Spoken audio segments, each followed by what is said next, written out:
Hello, everyone, and welcome to the Man United Agenda. And we're back. And is it good news or what the hell's going on at Manchester United at the moment? Who stays? Who goes? You're going to be in for a ride tonight, so please make sure you tune in.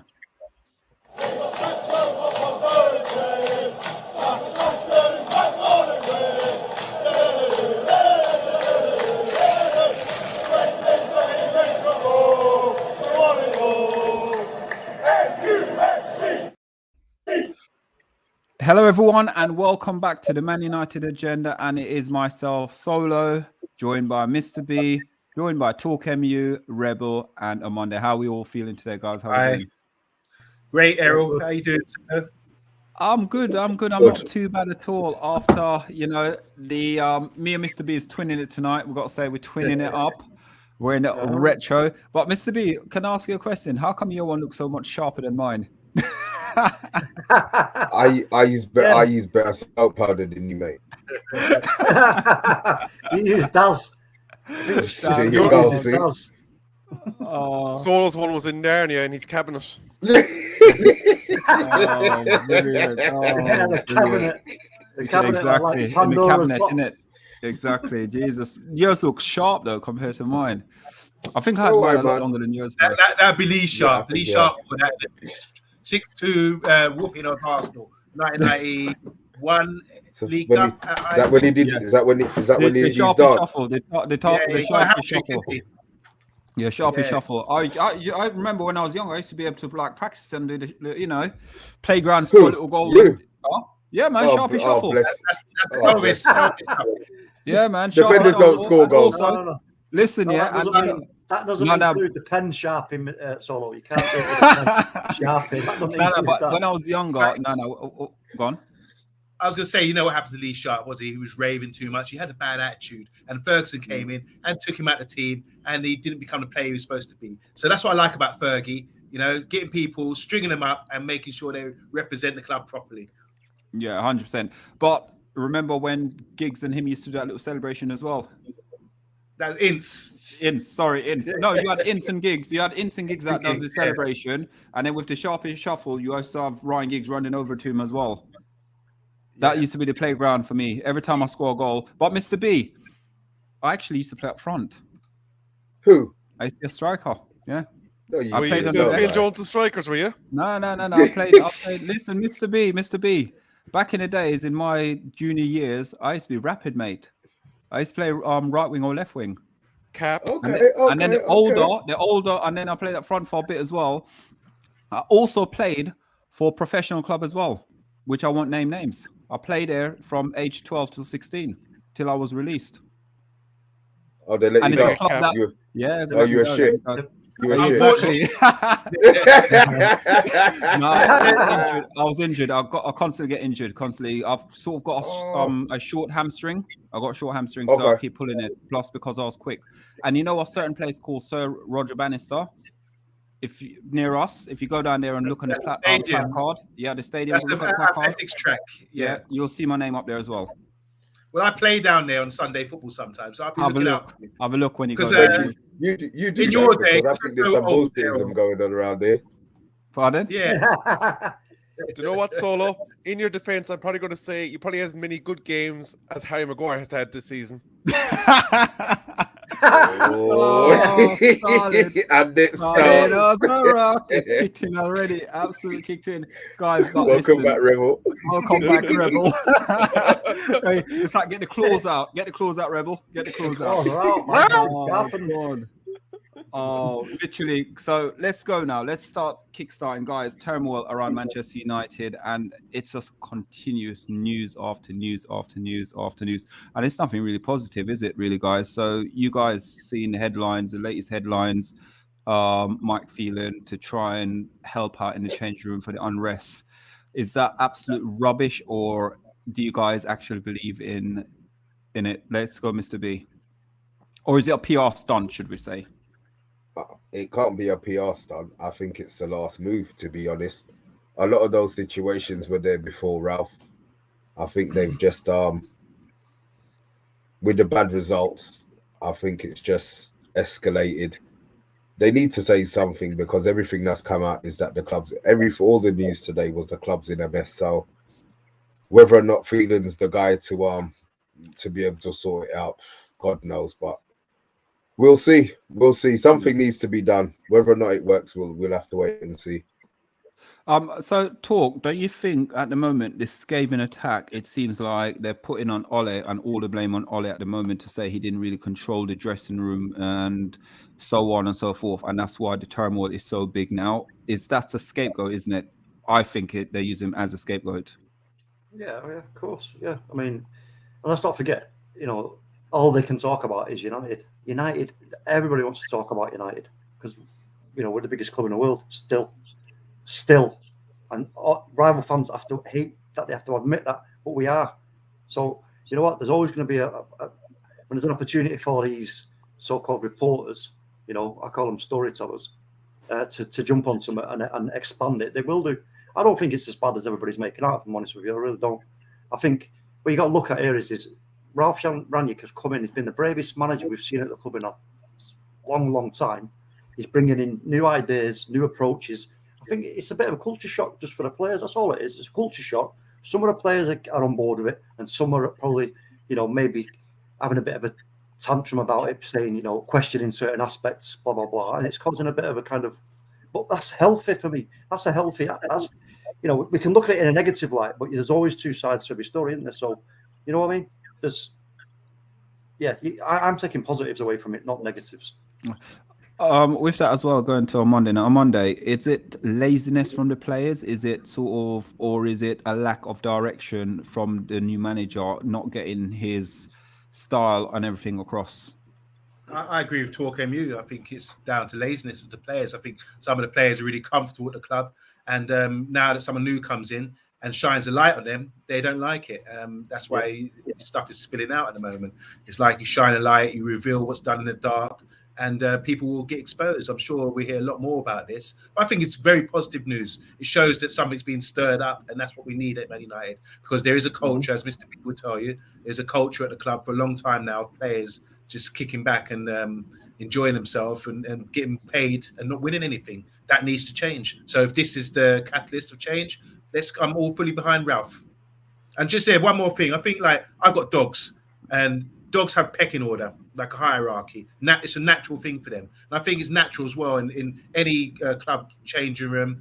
There is that hierarchy as well. And at the top of that hierarchy is always the boss. And then you'd have your skipper or captain, the guy you can lead on the pitch. That might be Ronaldo, it might be Harry Maguire, someone who represents everything, goes out there and does a good job and people look up to. And down the bottom, you have your Greenwoods and thing. So your Greenwoods they'd have to keep their mouth shut. If Ronaldo or someone at the top barked at them, they'd have to keep their mouth shut and put their tail between their legs and until they get that respect and seniority. So it works like that. I think it's similar to a dog pack. Yeah. And then let's go to Rebel. Rebel, looking at from the outside with a lot of what's going on at the moment and what OMONDI just said about pecking order, it seems like since Ronaldo has been at the club, it's been upsetting quite a lot of people, like your Greenwood, your Rashford, sort of other players. Again, cultured, or it's something they used to under the last previous managers where they could get away with everything. Yeah, well, I suppose just first there, I'd just like to say how absolutely fantastic it is to see Mike Phelan getting up on his horse, going down to Fergie's stables, getting the white knight suit on, charging right in there and bashing a few heads together. It's absolutely great to see, absolutely fantastic, absolutely over the moon with that one, And can I just say, it's up there for me with Harry Maguire being the top class, world class, international centre back that we all hope for. I'm waiting for the Harry Maguire bashing today. But all jokes aside, look, I don't believe a word of this Mike Phelan stuff. He's there, he's part of the coaching setup, but him uniting the dressing room, absolute nonsense in my view. What you're seeing here is a situation where egos and noses are out of joint. Players are being asked to do a body of work that they hadn't been under previous managements. They had a cushy ride, they were in control of the situation, and now they're finding they've got a German brick wall in front of them that will not tolerate their bullshit. Quite frankly. Well put. That's a £5 swearing jar tip for the Man United agenda. So, guys, if you're new to the channel, please hit that like, share, and subscribe button. And what we are here for tonight is to talk about the aspects of, we all got to pick one player. And from the one player, we got to pick one player that we would sell at the club and one player would actually physically bring in to improve Manchester United. So if you're out there and you want to get involved, drop your information in the comments, and we'll also try and read it out for you as well if there's not millions of comments, but we'll try and do our best with them. So who should we round robin? Who should we go to first? So let's start off with I know who Rebel is going with, so let's start off with Mr. B. Let's do it from Mr. B. Who would you sell at Manchester United, and what player would you bring in to improve this squad? Well, I'm getting rid of Donny van der Beek. It's nothing personal, but nobody's playing him. No manager we have at the club's playing him. We moaned about Oli not playing him. We moaned about Carrick. Well, we didn't moan about Carrick. Carrick probably wasn't here long enough to moan, but Rangnick's come and he's only played 6 minutes. So for me, it's a Donny van der Beek to leave. I don't know if he can offer us anything. I'll be honest. We had a manager who we thought was tactically inept in Oli. That's why he didn't play him, we thought. We now have Rangnick, who's got 25 years experience on Oli, and he's still not picking him. So Oli's gone. Oli. We know Oli's gone. We know Oli's gone. Yeah, it's Donny van der Beek, but the player that I'll be bringing in would be Tian Coop Miners.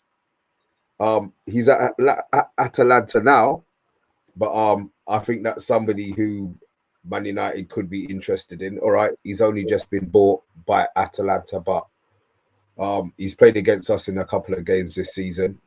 He didn't look too bad. I'll be honest, he wasn't somebody who set the world alight, but what I thought he did was keep the ball moving. One stat that I will throw at you though is that defensively he was as good as defensive tackles is what I should say. He was good as Harry Maguire was the end of last season. No, I said the end of last. I never said look at OMONDI sitting back. This isn't a wind up. This is actually complimentary because the end of last season, Maguire's stats were top end. This season, all right, he's dropped off a bit, but last season, so mine would be Tian Coop Miners. Okay, so silence. Nobody knows who silence. He is. No one's OMONDI. You know who he is, so you can elaborate more about him. Yeah, he's a good player. Dutch international. He's come from where was he before? AZ Alkmaar. Yeah. And he's a ball as tip. But the thing is, you're replacing Donny van der Beek, who's probably rated higher in Holland, with a player who's rated less. So he's playing for AZ. What I was thinking. So when you said that, what I was thinking about is positions that they play in. We need a defensive, and whatever position Donny plays in, we haven't worked it out yet. So it was more getting in a position that we needed. Yeah. Another international, fair enough. Probably less of a less high profile than Donny, but maybe more suitable to what we want. Sorry for cutting you off. Sorry. No, you're right though, because at least with your guy, he's pigeonholed as a number 6, which is what we need. I think with Donny, he's too flexible. He can play in various positions. But I think he can. He's a cultured player, as your man, what's his name? AZ dude, Atalanta dude. Yeah, Coop. We're getting that totally wrong. But yeah, I get it. Good player. Yeah, that's a good. And it's out of the blue, that choice. Everyone's talking about Cisse, everyone's talking about Cisse, everyone's talking about Ruben Neves and all these other midfielders. But that's a good shot. He's obviously caught your eye. Okay. Do you know anything regarding this player? I couldn't tell you anything. I'll be lying to you if I said I knew anything about him. I've heard of the guy, but I've not really paid much attention to him, so I couldn't really comment on him, if I'm honest with you. Okay, so obviously, Mr. B, Rebel. Let's go to Rebel because then I'm going to counterattack what Mr. B said about him in a minute. So let's go to Rebel. Can I come in there just on Donny van der Beek? I want to offer an interesting, I suppose, comparison to what we saw under Ollie and what we're seeing now under Ralph Rangnick. Under Ollie, we were seeing a pissed off, acting out individual. We saw cameras where he was throwing straps. We saw various things happening during the tenure of Ollie. But do you notice all is very calm, all is very quiet in terms of the Danny van der Beek situation? It's like there's something going on in the background. Whether or not it's his looming departure, or whether Ralph has said, look, I'm looking for you to impress me in a particular position. You do it in training, you'll get your opportunities. But I don't feel that you're looking at the same situation with Danny van der Beek now as you were under Ollie. It looks like there's something different happening. Whether or not it's the ultimate departure, we'll see as the thing unfolds. But I do feel there's something very, very different in the situation at the moment. Okay, Mr. B, I was going to counter attack that and ask the question about is there a point us going to Atlanta to buy a player when we just bought Ahmed from there and it seems he's gone on loan already? Different positions. The fact that we've done business with them already and it seems like there was no hiccups is more what I was looking at. He doesn't have Mina Raiola as an agent. So that part of the headache situation, his agencies in Singapore, HMC something or other, HMRC, not HMRC, HMC or something like that. Sorry, them people out my door. Sorry, they're based in Singapore. So I wouldn't see it being an issue. We're a bigger club than Atlanta. I don't see it being a situation. And then we buy players. Yeah, go on. Can I just offer something on the Ahmed thing while we're on the topic of it? The plan originally for Ahmed at the start of the season was for him to go out on loan. Unfortunately, he did pick up an injury before that was finalised. So I don't think it's a situation that Ralph is all of a sudden casting Ahmed out. It's a kind of a continuation of the plan to develop the player using the loan system. We've seen this under Fergie for years. How many times do players go to Antwerp and the like? Why? To get those games under their belt. We're seeing it now with Laird and many others from our youth team. They're getting those games, and I think it's not really a surprise that Ahmed is going up and loan, frankly. Bath time, I'm only asking questions. That's all I'm doing. I'm only here asking a question. I'm only here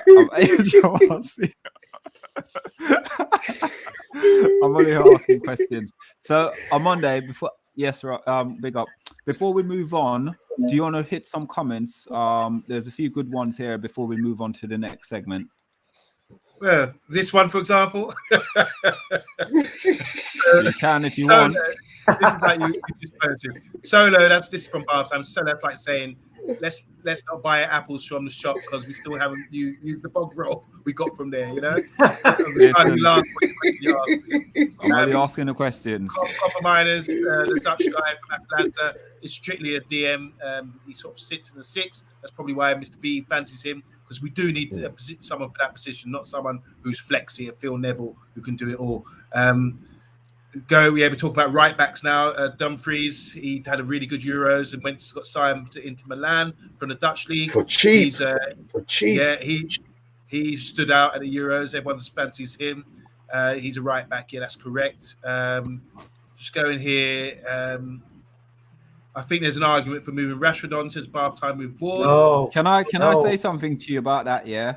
Vaughan, you gotta love me for this. You gotta forgive me for that comment I've just asked Mr. B, because he was my player. I was talking about moving on, and I changed my mind last minute.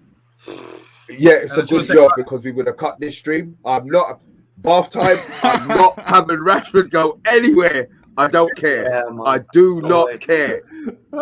Actually, speaking of Rashford, can I throw it out to Mr. B? What did you think of his refusal to acknowledge the fans coming off the last 2 games?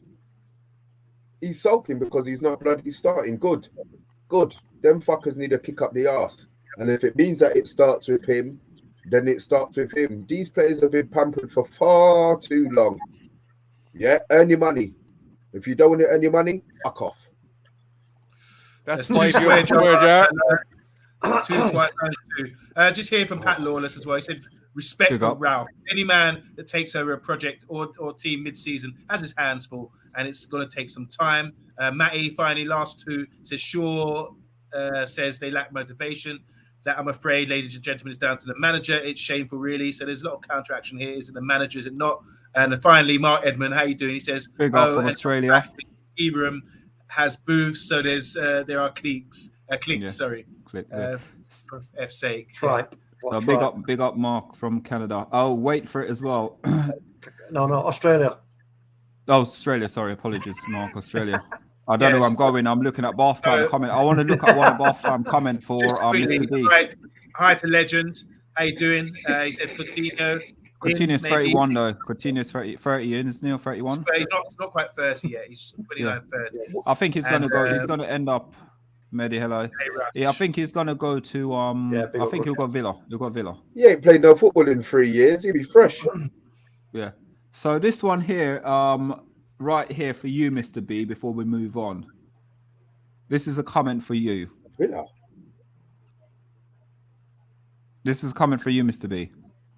When did Rashford last perform or even put in a 6 out of 10? Silence. Silence is when he wasn't carrying an injury and he was 100%. I love the excuses. No, it's true, though, isn't it? Tell me right. Listen, it's true. I love it. Same time as Harry Maguire. The problem is bath time. My memory is very foggy.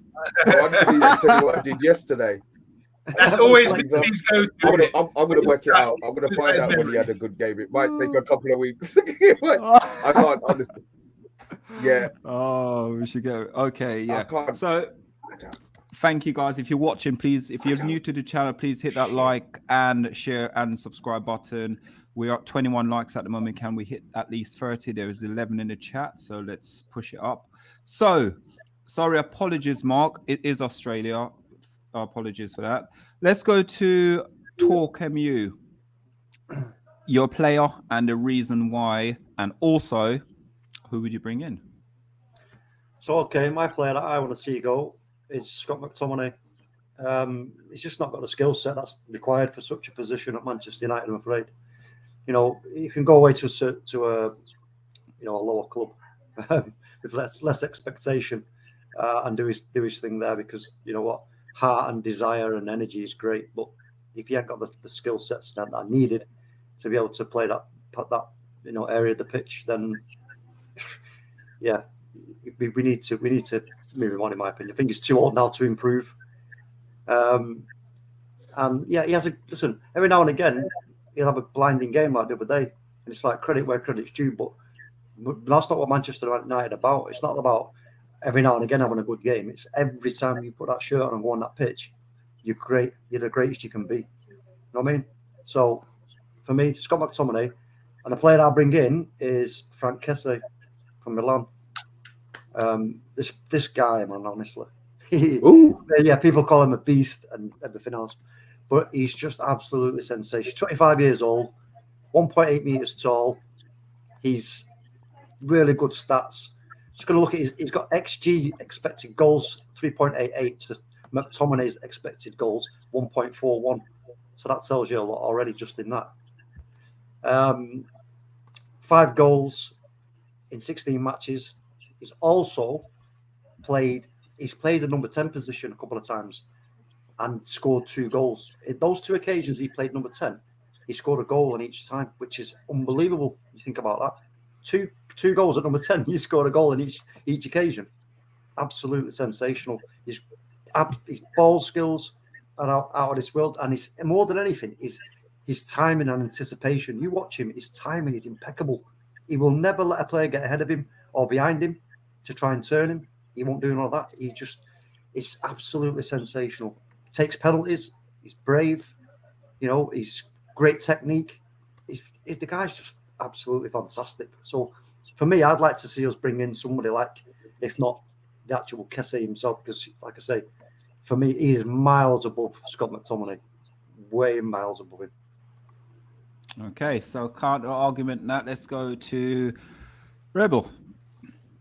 For firstly, absolutely no disagreement in terms of his choice of acquisition player or the type of player that he's describing there. I think he would be a fine addition and would probably represent good value at 10 to 15 million in January if we could actually get our hands on him, because he is a player that's out of contract come the summer. The counter argument is not actually in favour of Scott himself, but in the look at the overall squad picture. We're looking at a situation where more than likely we'll have Mata, Matic, Pogba, and possibly Donny van der Beek all shipping out in the next 6 months. So when you think about whether or not we get to Europe, you have potentially a Premier League competition, a League Cup competition, an FA Cup competition, and maybe Europe to try and keep your squad fresh in over a season. So it is more than likely at this stage that we will have to keep Scott McTominay on the books as a squad player. I think it's not a question of getting rid, but renegating him to the status that he deserves, and that is as a bench player. Concur. Sorry, I'm laughing at this comment. On Monday. Yeah, I was applauding. I do like Kesse. I think Kesse is a fantastic signing. And like Rebel was saying, he's available as well. His contract's running out. So we should, if we're not in for him, I don't know why, because he fits the bill. We're desperate for a player of his class in that position. Just like Matic as well. He keeps hold of the ball. He's composed. He's a Rolls Royce of a player. You can't rush him. I think he's got everything. And he's almost coming into his peak as well. He can only get better now. And I think he represents everything that we need in that midfield six. As regards to McTominay, I do think he tries hard. He's come through the ranks, but I don't think he has the desired ability at the top level. We can see up against Neves and Martino the other day, he was out of his element and for touch technique and that kind of thing. So maybe he needs to consider playing in a different role or sitting on the bench. Okay. Mr. B?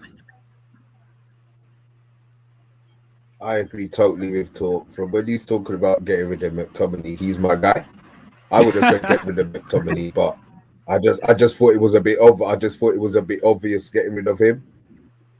Anybody who replaces McTominay, I'm with. I just don't see what he offers a club like Man United, to be honest. So yeah, I 100%. Kesse, I'll be honest, I'm not sure. I saw him when he played against us when we played AC Milan. Was it last season we played AC Milan? Yeah. Yeah. And he was good in that game. The fact that he's free should be Man United's kind of, that they love saving money. But again, no doubt we are maybe 5th or 6th in that queue instead of knowing that he's going to be finishing and getting something done early. He's probably going to go somewhere else. So, but yeah, I like Kesse a lot. Yeah. And again, Mr. B, I'm going to be with you. I only watched him when we played against AC Milan last season in the Europa League. Don't really know 100% much about him. I don't know that much about him, but at the same time, I'm going to agree with what you guys are saying, because if you guys have watched him, I trust you guys and I trust, what you're saying. Not that I shouldn't really, but I'm joking. On Monday, would you? Who's Abba? Somebody's I'm going to say it's going to be Aubameyang, I reckon.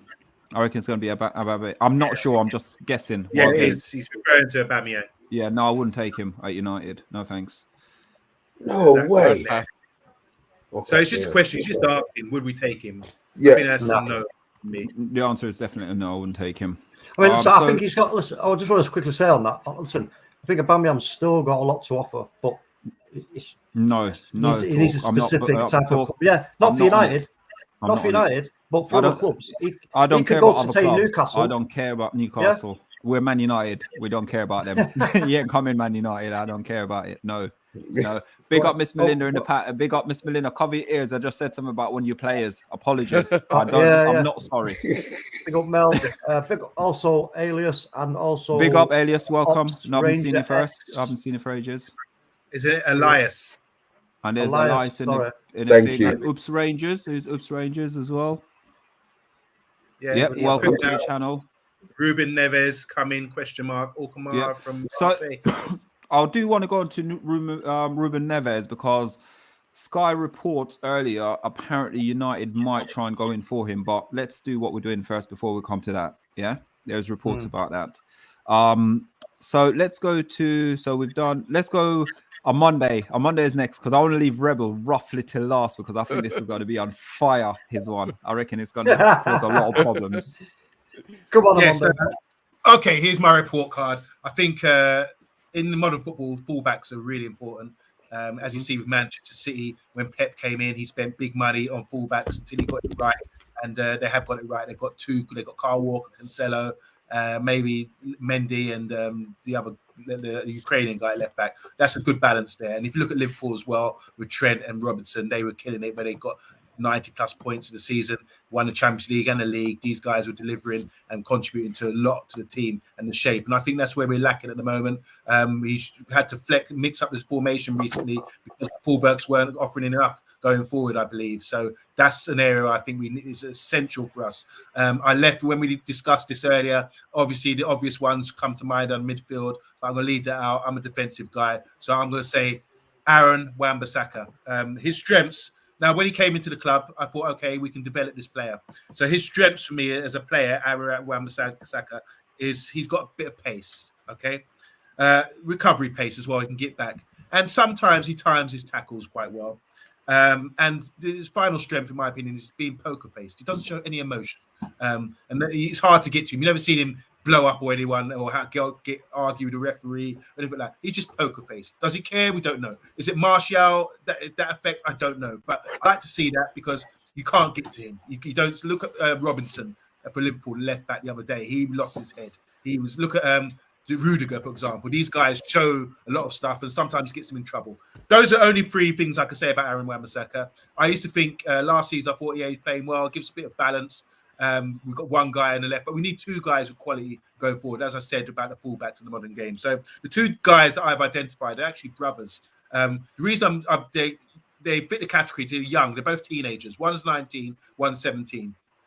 And the reason I'm saying this is because I like Dalot and I like Lerd, who's on loan at Bournemouth now. He wasn't Swansea. And I think these guys can go forward. If you look at Lard, I look at Max Aarons, for example, at Norwich. He's the go-to. Everyone's thinking, oh my God, he's a good attacking fullback. Lard is just as good as him, is my opinion. He's proven it in the Championship right now. He can go past the player. All his highlights are, he's bursting past man, squaring up guys and bursting for pace. He's got good ability on the ball. He can bring the ball down to good areas. So he's already at the club. He's on our books. So next season, if we can get rid of Aaron Wan-Bissaka, we've got the Dalot there and Lard to come in. And then there's two brothers. Their names are the Estevez brothers. One plays for Porto. He's 19 years old. He's played 3 league games this season, and the other one plays for Sporting. Estevez, and he's 17 years old. He's already got a Champions League appearance this year. And these brothers, if you watch them play, because I've watched them at youth football and everything else, these are ballers, proper ballers, a bit like how Dalot was when he came through. And you can compare him to Cancelo or any of these guys. Technically good.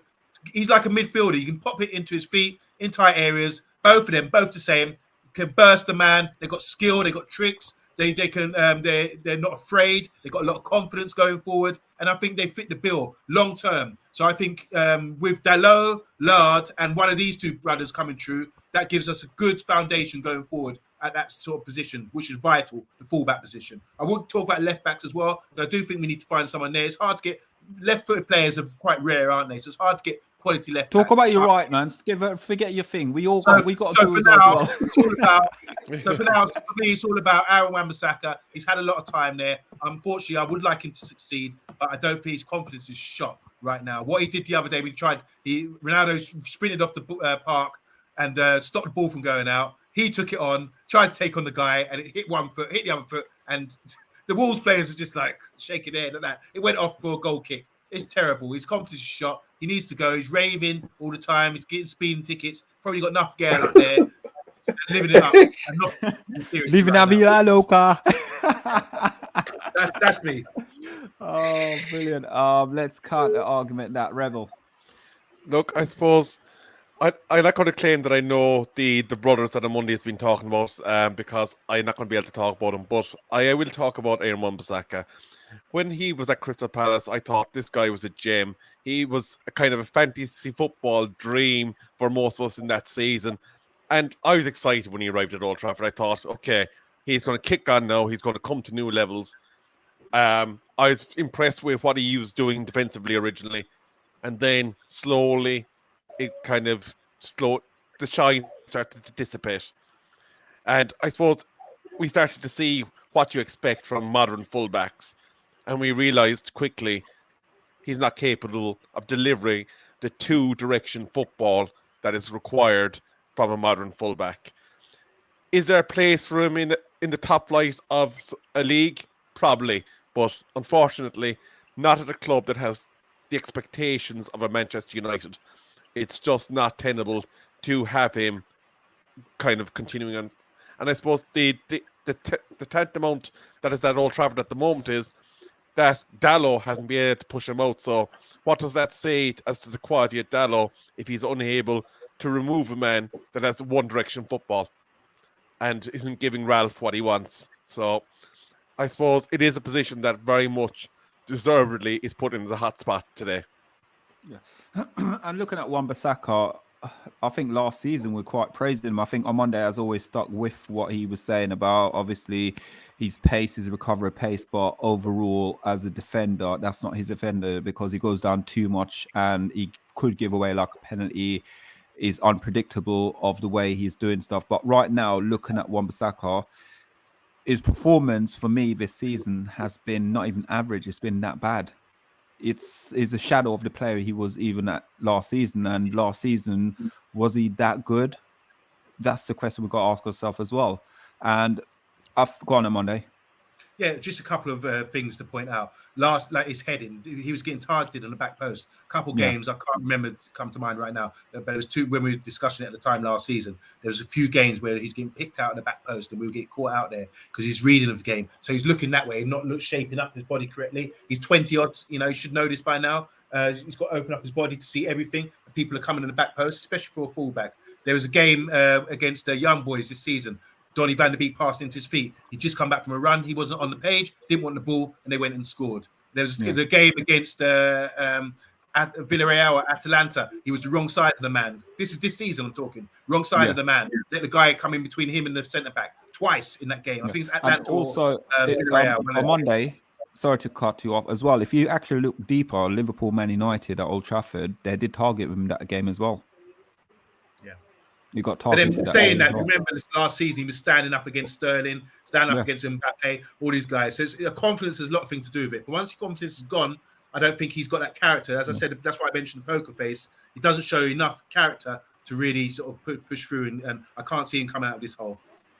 Yeah. And let's go to, oh God, I'm getting lost now. So we've been to Rebel.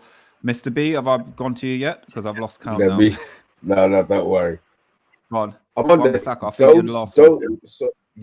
two guys. Do you think they're too young? No, age-wise. I think no. One's 19, one's 17. So then they're both performing at the highest level. They're playing Champions League football. One's playing, and the other guys played 3 performances for Porto in the league as well. If you watch them, I think they've got the ability to step up. Who's young? Trent was too young. Greenwood was too young. These are quality players. And I think going forward, we need to sort of identify these players before they're caught up by big Italian clubs or Spanish clubs. These are top boys, wonder kids, as you call them. Yeah, don't forget about the Silver Twins. They were young. They were young as well. They were young. And the other one I'll offer is Ryan Sessegnon was believed to be the next big thing. Where is he at Spurs? But that's come down. He's lost because he wasn't never a left back. He was a wing back for Fulham, and he's also like an inside forward as well. If you see what he did in the under-17s World Cup for England, he was fantastic. And at those sort of levels, he's always been good, but he hasn't had the opportunities. He played the other day for Tottenham in the 2-2 against Liverpool and played really well, in my opinion. And that was up against it was him and Ben Davies up against Salah, and they've done really well against him. So I think there is a player there, just about getting the opportunities, maybe. Yeah. Okay, guys, if you are new to the channel, please hit that like, share, and subscribe button. We will get to some of these comments because there's some fantastic comments in here at the moment. But actually, you know what? Because there's only me and Rebel left, isn't it? go on Monday. You can do some of the comments, and then we'll then come back to me and Rob because we're the last two to go. Well, we're at the front. Pat Lawless again. He said, "Gents, I feel right back and Aaron is the least of our worries. A spine is what we need. A centre back and a DM are a must. That's a good shout about centre back. Yes. Someone to partner the great Harry Maguire, maybe. dear. Bath time in form, talking about Aaron Wan-Bissaka. He said the crazy thing is he read that we looked over 100 players before deciding that Aaron Wan-Bissaka was the best. Look at it now. Inter Milan left back is quality. As for his right back, go for Mazzari. We can't believe we spent. Who does he play for? Inter Milan. They said 50 million for Wan-Bissaka. There's a lot of money, but it's the what do you call it? UK tax or what do you call it? HMRC? Is it his ceiling on it? Let's have it right. The Wan-Bissaka's at his ceiling. That's what it is. You know what I mean? He can't go any further, in my opinion. He's at his ceiling. So. And here's one. Just repeating what we're saying about Lard. Someone said outside Lard. Is it Lard? Lerd. Sorry. Led. He said Lerd is a good shout. He looks like future gem. Hopefully, given the opportunity next season. So, as you were saying with Sessegnon, it's about getting the opportunity because they're doing it. It's like Garner as well. He's doing it for Nottingham Forest right now. Well. So, will these guys get opportunities? Is that where Ralph is going to see our future, developing players like that? Or is he going to look to purchase players all the time? Because sometimes that's not the best route. Because the problems we experience at the moment is with attitude. And I think with development and Ralph, you get players on board and you find out what their attitude's like and bring them in. It's better to groom younger players than it is what we're seeing now with this division in the changing room with the squad we got at the moment. Hold on. Don't forget about Ethan Galbraith as well. He's an exceptional talent. Oh, he's your guy. I like him. Yeah, I like him. He's a lot. good. Yeah. Also, all the way from Twitch on Monday. This comment is from Twitch. Our first ever comment from Twitch. Yo, Buffett, how you doing? Buffett, how you doing, man? Good to pick up. He says, with the trouble at right back, what do you think about the choice to loan Lerd out again? So, question. Couldn't we have kept him? That's a good question. Couldn't we have? I was under the impression it was a season-long loan. The fact that it was broken, couldn't we have taken him back? Couldn't we have kept him?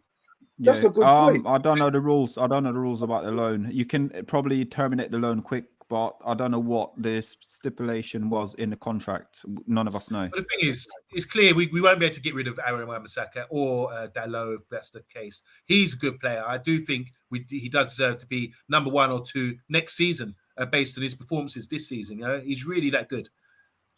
Yeah. So another comment is, was it Jay, Billy, Josh, big up, welcome back as always, mate. Secret watcher, he always watches us secretly.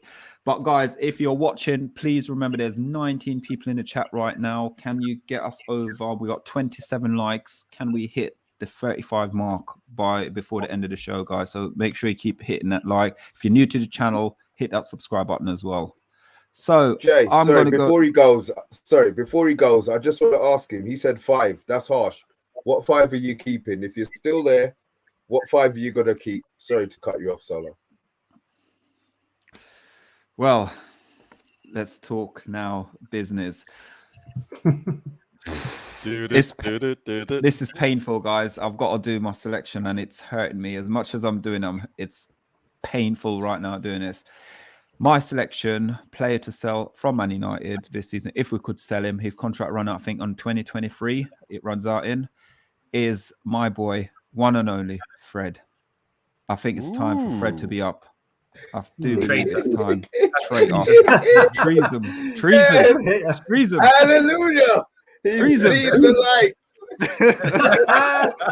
Treason. On Monday, have you seen the light with what's his name yet? With Maguire yet? Because I've seen the light. I've seen the light. Light is blinding. The light is actually blinding. Yeah. I got the Brazilian all the way from Bradford. Fred. Come on. Let's have your explanation. So Fred, 91 appearances. But did you guys actually know that Fred can actually play at left back as well? I'd rather not see that though. I'd rather not see that. Did you guys know you could play left back? Thank you. So obviously, Yeah. Did you know that John O'Shea played in every position on the Manchester United pitch? But what does that mean? Thank you. So 91 appearances, 4 goals, 2 assists. Win, it's a 46, 20 losses. Shots 90 in on target only 24. Shooting accuracy only 27% for him. Oh, come on, Mark, man. Work with me here. This is painful. This is painful. We're all working with you, bro. We're all working with you. You're not though, man, because Fred's out, man. Fred's out. In reality, I can go through loads of stats about Fred, but the bottom line with Fred at the moment is, yes, he can track back. Yes, he gives 100% when he plays, but it's just the position's wrong all the time. When he plays for Brazil, the difference between him and Brazil is the players that's around him. So basically, he gets a bit more leeway, gets a bit more freedom playing with Brazil. For Man United, unfortunately, he looks like the shell of the player that he does for Brazil, where he gets caught out of position all the time. It's almost like every time he controls the ball, he controls his shin. These free kicks going over and whispering things to players to take a free kick. Listen, I can't deal with that anymore. I honestly can't. Do you remember that? Do you remember that thing we were talking about the free kicks thing with Fred? I'm saying, it's like, no, Fred, no, don't. You know what I mean? You go over and he's like, Fred, you ain't. No. Go, Fred. Leave it, Fred. Don't do it, Fred. Don't do it. Just leave it, Fred. Fred's shooting made Anderson's look like Prime R9. Hey, whoa. Disciplinary, 19 yellow cards, haven't been sent off. Fouls committed, 130. Tackles, 209. Tackle success rate, though, is actually 51%. Block shot, 24. That, bruv, 51%. He's missed over 220 tackles. Bruv. Come on. 220. Oh, yeah. And also, if you was to go back and check all them out and look back at how many of them then resulted in a goal against us, boom, say no more.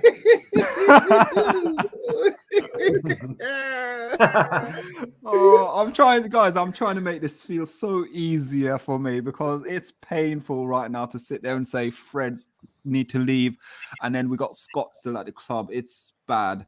Recovery is 670. Jules won is 423. Jules lost 479. What? That's crazy numbers, man. Oh, listen. Error leading to goal, though, is only 1. That's something, isn't it? That's something. I've been set up, man. Jesus. Right. The guy who I would like to come into Man United, and I've been saying this from day one on this show, is none other than Ndidi. Age 25 years old, Nigerian, born, a central defensive midfield player. At the moment on the stock market, on transfer market, is about £54 million, 159 appearances with 7 goals. Win percent is 70 and losses is 56. Let me go through some of the stats where I've done with. He's had 9 assists so far in his career at Leicester City. He's now passes 8,119. Pass per match is about 51%. Big chances 6. Cross, we're looking at 33. The percentage is really bad on it. Yellow cards 29, 2 reds. Foul is 264 and 6 offside. The difference between these two guys, though, for me, is Ndidi just reminds me so much of N'Golo Kante, or whatever you pronounce his name. My pronunciation is bad. But at Chelsea, absolutely.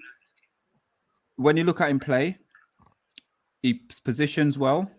Not only positions well, he breaks up play. Not only break up play, but also when you watch him play as well, he almost sometimes sit on the edge of the sort of 20-yard box, 25-yard box. And whenever the team breaks, it's almost like he's at the halfway line before the other team reach there. So for me, position-wise and work rate, control of the ball, shooting accuracy, and that's the reason I'd like to bring him to Manchester United. And I think it would be a very, very, very good deal if we could get him in by the summer. Interesting. I just want to put out a stat from the 17-18 Premier League season.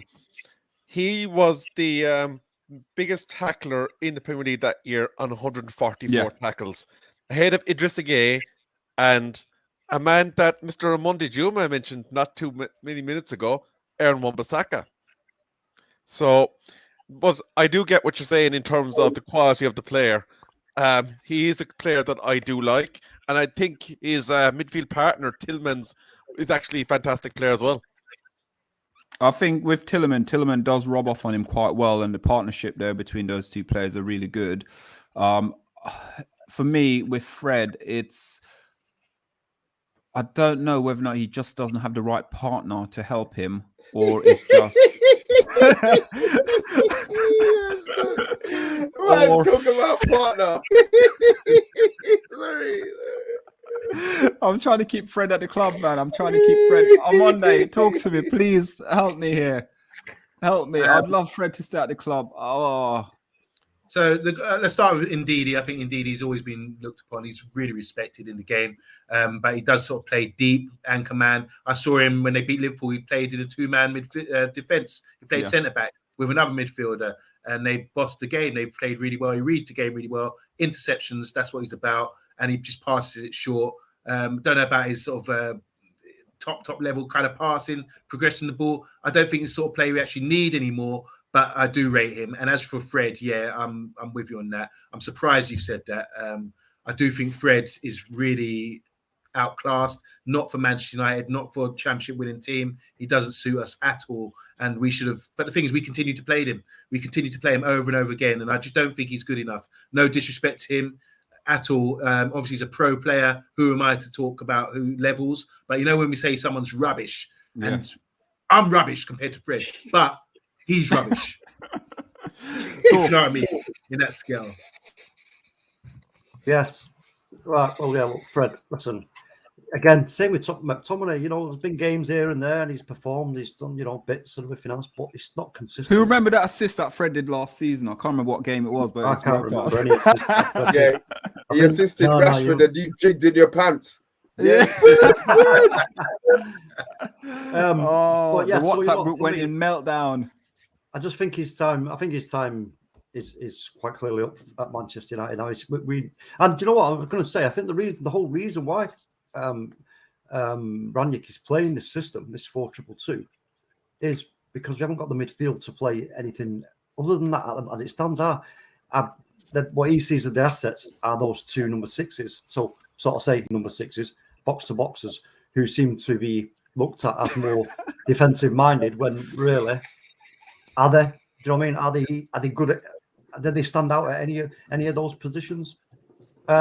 And in terms of for Ndidi, yeah, look, I mean, excellent player, absolutely sensational Fred, player. man. I love Fred. And I think also maybe if we do bring in a player like Ndidi, like OMONDI pointed out, maybe we may see us switch into a 4-1 rather than a 4-2. We need, in my opinion, we need to be playing in a 4-1 and then having a 3. You want a 3 in a midfield, 3 midfielders. One, so you're talking about the 4-2-2. So those 4. So you got your 2 number 10s and the 2 number 6s. Those 2 at the back there, one of them should be the linchpin. The one that stays back, the destroyer, and the other one should be a box to box, and then your other 2, the creators. And you've got everything then. You've got everything covered. We would absolutely, with a player like Kesse or Ndidi, and maybe even Kamara, we would absolutely, in my opinion, we would more than control the midfield of any games that we play. We really would. Mr. B, because I know, go on, talk. I was going to jump in. No, that's it. Mr. B, you're only going to say about 2 words to me anyway, aren't you?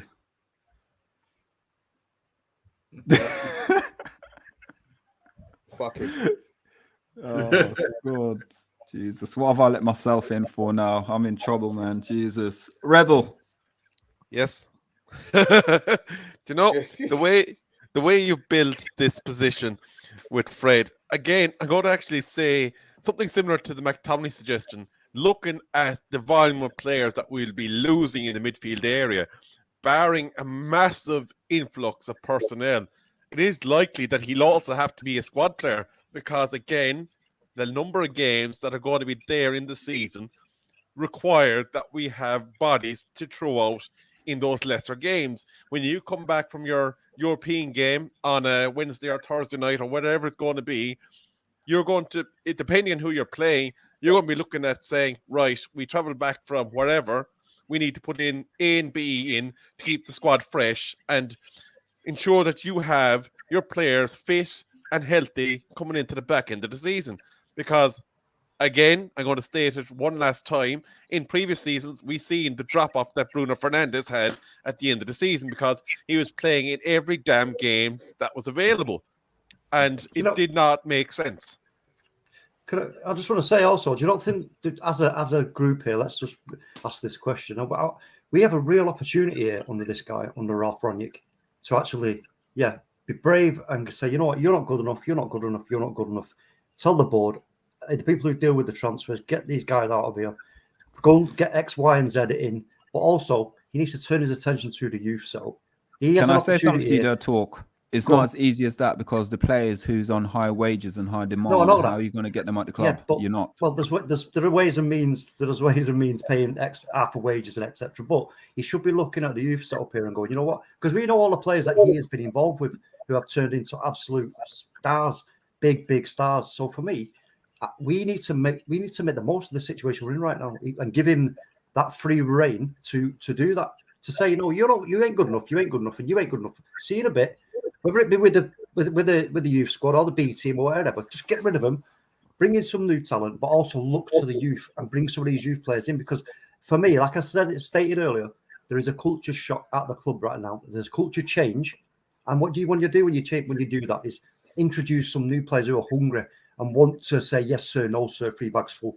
Not players who are going to start going, oh well, under him and blah blah blah. We don't want none of that shit. We want players who are ready, you know, like these kids are like sponges right now, ready to absorb whatever they're instructed from this absolute genius of a manager. Okay. Just to add, sorry, last point on this. When you were talking about Ndidi, you talked about the 25-yard box. It's actually the 18-yard box. Sorry. I don't know. Yeah, the pitches have increased in Jamaica. Back in Jamaica. Yeah, maybe in Jamaica. Yeah, 18-yard box. Yeah. Over here we played 18-yard box. Yeah. Yeah. So. Quick one. Now, on Monday, would you like to take some of the comments away, please? Oh, wow. Yeah, there's plenty again. I mean, big up everyone who's commented in. Just want to say hi to One Love UK. It says they were discussing about France. There was a stat there about Pogba. This is added to this. Pogba in the World Cup final, 29 accurate passes. And then the discussion was talking about Pogba, and here it is. Yeah, Pogba, for example, completed 29 passes in the World Cup final. So why can't he perform for us? We have this debate. I think it was Rebel the other day talking about how he plays for France and how he plays for Man United, 2 different things, you know. So Pogba, we got a player there already on our books who's sort of rated highly, but can't seem to get the best out of him. And hopefully Ralph will. I've heard some rumours that Ralph does want to. He is impressed by Ralph, but then, like I say, this is just all speculation, isn't it? So going back. Just want to say to Matthew again. Matthew said, "What centre backs do you want to see brought in?" Unfortunately, we didn't. I don't know. We still got Rebel to go, but unfortunately, we didn't touch on the centre backs today. If we don't touch on it this week, we'll do it next week. And another one to slap Rebel up. It says O'Shea was never a striker or left winger, but he played in every other position, including goalkeeper. I think he did play. Did he score against Arsenal? He did. He chipped him, didn't he? And there's a lot of support here for Rice. For I was going to say Pat Rice, but it's Declan Rice, isn't it? Yeah, a lot of support for Declan Rice, talking about his stats and what we're saying. He's a progressive passer. Says half time in Vaughan and ball carrier. That's a good call, you know. Thingy just said it. Shah just said it.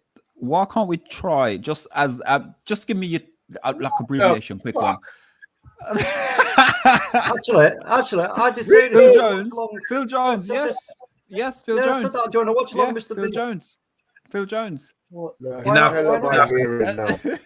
Enough. Right, guys. There's 14 in the chat, and we are on the last topic now, and it's going to be a mouth-watering one because I think this is going to have fireworks and explosion. But if you are watching, please give us a like, share, and subscribe. We are now on 32 likes. We need 3 more at least to hit the 35. So, come on, Rebel.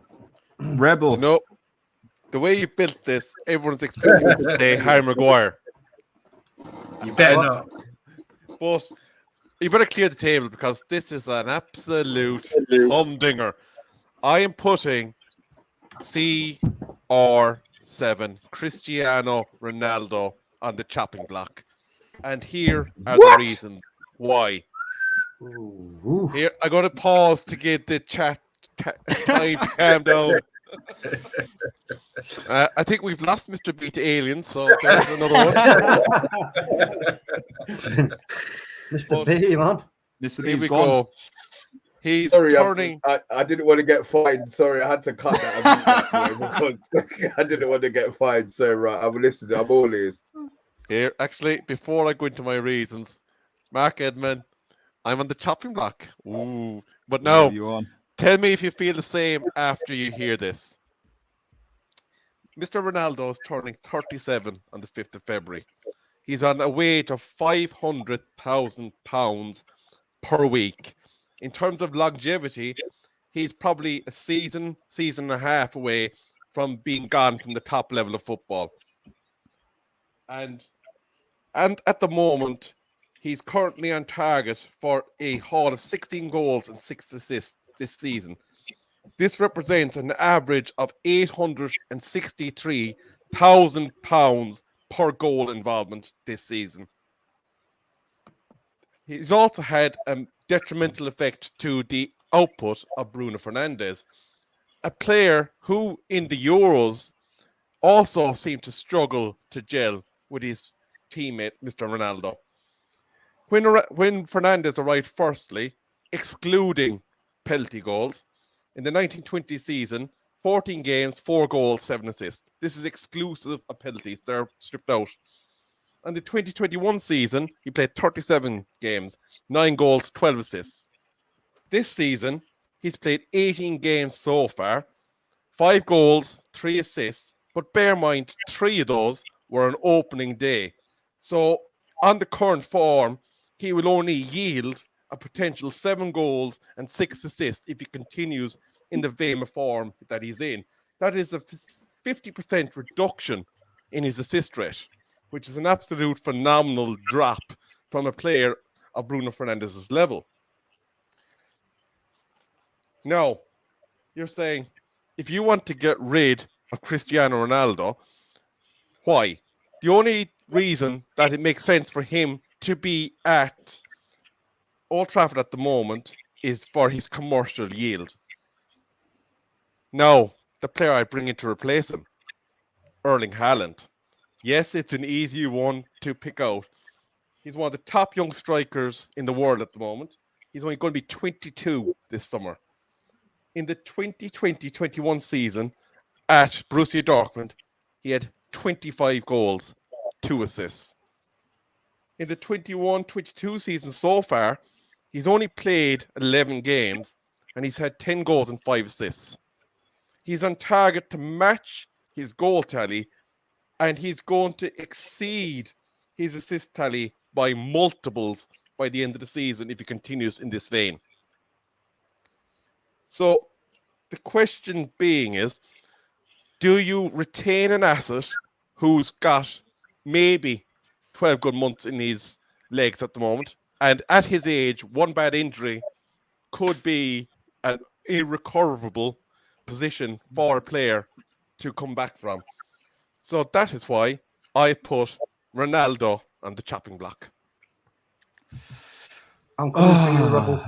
Wait, let's go. Good luck, Rebel. Go talk. You can go talk. Go. Oh, no, listen. No way can we. No way. Ronaldo is no. Once we, and when we do solve these problems in midfield, Ronaldo could win us the whole. He could win us everything. He could. No two ways about that. No two ways about that at all. I understand what you're saying as it stands right now, but for me, these problems are about to be put right. Can I just clarify one thing, just for the people that are questioning the stats? This is Premier League only I was talking about. Yeah. So but for me, nah. CR7 stays all day long. On Monday, he's always picking on you. That's why we put you side by side. That's the only reason we do it. That's the only reason we do it. I've got a lot of respect for Rebel. We might bump heads from time to time, but he does articulate a good argument. He makes a good argument sometimes, and I think it is a good talking point. It's good. We have to talk about this and decide that I was right in the end. That's what we do. So I think Ronaldo stays. He should stay. I don't see why we should get rid of Ronaldo. Like TalkMU just said brilliantly, it's about setting up plays. Go and look at the 2 Arsenal goals that we scored. They were passed across the 6-yard box. Ronaldo scored one. I think Bruno scored the other one. These are the sort of goals we need to be scoring. It was under Carrick, actually. I think Rashford's crossed one and Fred actually crossed one for Bruno to score. This is all playing in the 6-yard box. And look at the Tottenham game, for example, when Cavani and Ronaldo was up there. This is the kind of service we need to get. But you only get that with a style of play and performance where we can create chances and get balls across that corridor there of the 6-yard box. That's where most goals are scored, and Ronaldo is just waiting there to deliver them. For the fact that we don't give him that sort of supply is a detriment to us and our tactics. Why we got someone in who can perform a tactic which will create more chances for us and be further up the pitch to help out Ronaldo. And this is why we've got the 2 up front, for example. We used to play 3 up front and with wingers. That didn't work under Ollie. We were too open. So I think we need to persist with Ronaldo playing. He does finish his dinner, feed him, he'd score. He likes to get spoon-fed, and he would bang them away most of the time. You know, if you look at his goal stats last season, he might be on the decline slightly, but with the sort of service that a good side will provide him, he will continue to score goals. There's no doubt about that for me. So as for Haaland, I think Haaland is a great player. Obviously, he's hot property right now. If we could go in for him, I would try our best. But that's another question here. But at the moment, we've got Ronaldo. Let's set up a system where any striker we do have will bang in goals, and we're not feeding him right now. Can I ask the question from Monday as he's on the topic? Do you believe £863,000 per Premier League goal involvement, given the potential of young strikers that is out there, represents value for money in a footballing sense? I would say to you is don't be confounded by big club business. This is sort of a Liverpool family. Okay, we're a big club. We can afford to pay this because that's the thing. We're paying him that. That's what he did. And I think if we, like I just said, if we're failing because we're failing to deliver him. You feed him, he will score near every game. You only have to look at the chances that have been provided for him. He tends to score them. He's not going to score worldies from outside the box or dribble past 3-4 players and score like he used to, like the great goal he scored against Fulham coming in on the left, that sort of thing. Speed him, cross that corridor of the 6-yard box, he will bang in goals. Header, first-time shots, he will score goals for us. That's our failing. That's where we're going wrong right now. So the money you say, that's big club business. Like I said, don't be confounded by that. That's what we pay. And I think we're failing. The thing is, we're paying him because we know he can score them goals, but we're failing on the pitch and the coaching and the training side of things because we're not providing that sort of service for him. Guys, there is 2 more away from the 35 likes. So if you're watching and you ain't hit that like button, hit it now. Let's go to Mr. B, because Mr. B is the last one to answer this question. I don't know how strong that Guinness that Rebel's been drinking, but I'm gonna assume it's some super strength one. I cannot for the life of me understand why we would contemplate getting rid of Cristiano Ronaldo. Whoever we play up front, if they don't have the service, they can't score any goals. Yeah. Our problem is providing our strikers with chances. It's got nothing to do with who's playing up front. Martial, we said the same thing. Martial doesn't want to run. He's probably sick of bloody running because he runs and nobody passes him the bloody ball. He's probably been running for 2 years that we haven't seen. Cristiano Ronaldo's coming. He's running around with his hands up like this in frustration because he's not getting the service. I will say that is a very interesting point, but I will also throw this out to you in your consideration, in your summation of the position we've putting out there. If retaining Ronaldo is at the expense of getting our hands on one of the top young players that are currently being sought after by a lot of clubs in the striking department, do you think that retaining him for another year is worth the gamble of missing out on a top young striker? Okay. My problem or my issue with what you've just said, has everybody forgotten what Mina Rayola's done to us for the last 5-6 years? Forget So Haaland, we're gonna get any of them. We're go- any of it, The top young strikers. I'm just talking about Haaland because of the agent that he's got. Young strikers wise, whoever comes to Manchester United is going to be under pressure to score goals. Let's not get it twisted. To be a striker at Man United, you have to have a certain mentality. And I'm not sure. I know Haaland has it, but that is just, that to me is another 5-6 years of headache. Because every season he's going to be getting sold to Real Madrid. You know what I mean? I don't think we need the headache. But we talk about what Cristiano Ronaldo's on. If Haaland comes to us, do you think he's going to be on much less? Well, let's be honest. His buyout is his buyout is 75 million, bro. People were going to spend 150 million pound on him. They've now got an extra 75 million that Raiola can't take now because they've sorted out all of these deals and stuff. So I like Haaland, but I'm not having anybody replace Cristiano Ronaldo at our club, Rebel. I'm sorry. Well, I suppose the only counterpoint to the Haaland thing is that he's a young player of 22. Potentially, if we can keep that a-hat of an agent under wraps, you have 10 years of a quality striker who's an asset that will not decline in value, even if we do have to flip him in 5 years because of the prick tease of an agent. Yeah. And Stephen said the same thing as well. Steve said the same thing. It's almost like you get 5 to 6 years out of Haaland if we get him. No, you won't say that long. There's no way Haaland is going to come to Man United and sign a contract that long. No way. What he wants to do is he'll sign it. He might sign it. No, but that's part of that will already be part of the deal for any of these clubs that have been looking at him. Is you get him for 2 or 3 seasons. That is it, and he's off to another club. He's already stated he wants to do an Ibrahimovic, play here, play there. Him and his dad and Raiola see this as an opportunity to raise an obscene amount of money from transfer fees and wages. So the money that is saved on Haaland's transfer fee gets paid in wages to him. So he's going to be wanting 750 plus a week. Okay, guys, thanks to everyone in the comment. Armando, would you like to hit about 2 or 3 comments, please, if that's okay? Okay. Ooh, so that's an interesting one. Go ahead. Do you want to grab that one? No, I'm just saying it's an interesting one, that. I was talking about, we were asking about Harry Kane, and SHAH's come back and said he would only take Son. I take Son in a heartbeat. And Harry Winks was talked about earlier as well, and Hulberg. So anyway, talking about Ronaldo. So this was a big one from our Rebel, and Steve Fletcher says, I always thought Ronaldo was coming back for 1 year and then going to the States for Sporting, but he's on 2-year contract. Is that right? Yeah, he's on 2 year. Okay.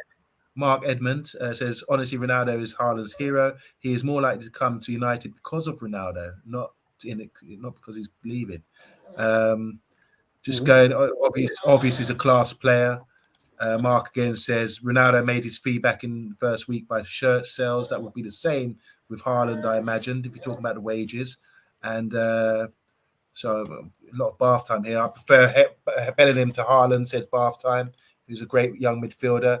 And One Love UK says, so the problem we have surrounds sort of discomfort with conceding possession in many of our big games, and we have to rely on counter-attacks. That was maybe leading to why Ronaldo doesn't score goals. You know why that is also, I just point this out, Armando. This all, if you've got to look at this, what it is, the big puzzle is the midfield is not great, but then also neither is the right back, neither is the left back is occasionally good.